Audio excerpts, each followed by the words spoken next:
Tanong ko lang po, hingi po ako ng advice dahil sa nanay ko. Lagi kami Mm. nagtatalo dahil lagi niyang pinapairal yung mga paniniwala niya sa lulo pa niya, yung kapanahunan pa niya. Lagi ko siyang sinasabihan kasi lagi ako nakikinig dito. Ko, mabawal yung mga ganyan, lalo na yung sa bracelet niya, nagsusuot ng mga lucky charm or mga mga observe, yung mga bracelet na ginagamit niya, yung pag mag-New Year kami, painumin kami ng isang rose. Lahat kami painumin, yung mga ganun. Sinasabihan ko ng mama ko, ma, bawal na yan, mga ganyan-ganyan. Nagagalit siya kasi nga daw, dahil bakit daw bawal ay yun daw nakagisnan niya. Ano pong magandang advice po doon sa mama ko kasi lagi kami nagtatalo sa mga bagay na yan. Salamat po. Mm. Okay po. Maraming salamat, Sister Bem. So, Brother Wendell? Mas mabuti na ah, meron din, hindi lang merong Bible kayo, kundi meron din Catechism of the Catholic Church. Kaugnay sa mga lucky charms, sa mga pampaswerte, pwede po ba, Bro John Ray, sa Catechism of the Sige po. Catholic Church 2110, 2111? 21:10. 21:10, 21:11. Okay. Sabi dito, the first commandment, no? CCC 21:10, the first commandment forbids honoring gods other than the one Lord who has revealed himself to his people. It prescribes superstition and religion. Superstition, in some sense, represents a perverse excess of religion. A religion is the vice contrary by defect to the virtue of religion. Superstition is the deviation of religious feeling and of the practices this feeling imposes. It can even affect the worship we offer the true God. For example, when one attributes an importance in some way magical to certain practices otherwise lawful or necessary, to attribute the efficacy of prayers or of sacramental signs to their mere external performance apart from the interior dispositions that they demand is to fall into superstition. So napakalinaw yan sa mga superstitious beliefs.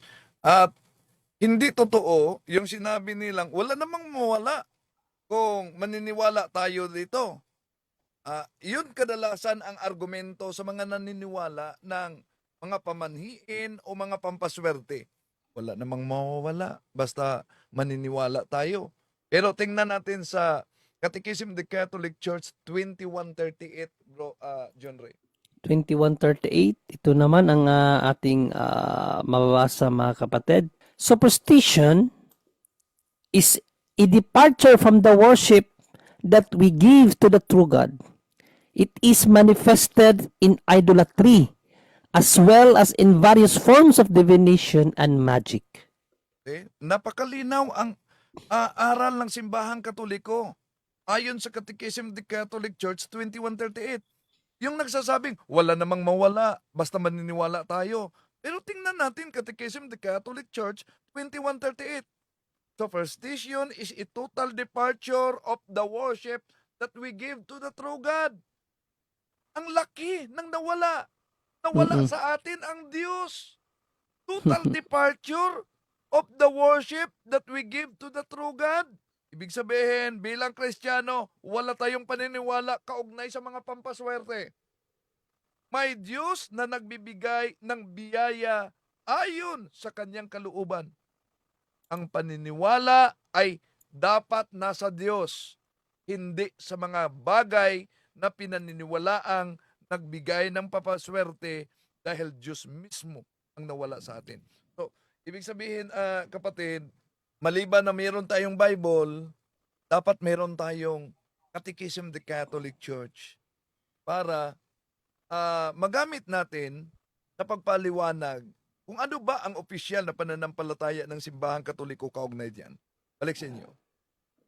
At sa Bible naman, sister, ito naman ang sinabi sa Bible, no, sa mga pamahiin. Basahin lang po natin.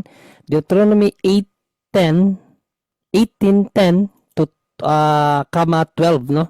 Babasahin natin, sabi dito, huwag kang makakasumpong sa iyo ng sinumang nagpaparaan sa apoy ng kanyang anak na lalaki o babae, o nanghuhula o nagmamasid ng pamahiin. Yan, so pinagbabawal talagang pamahiin sa Diyos, o engkantador o manggagaway. Bakit, ano bang mangyayari? Sa 12, sapagkat sino mang gumagawa ng mga bagay na ito ay karumaldumal sa Panginoon. Karumaldumal pa lang pamahiin, sister.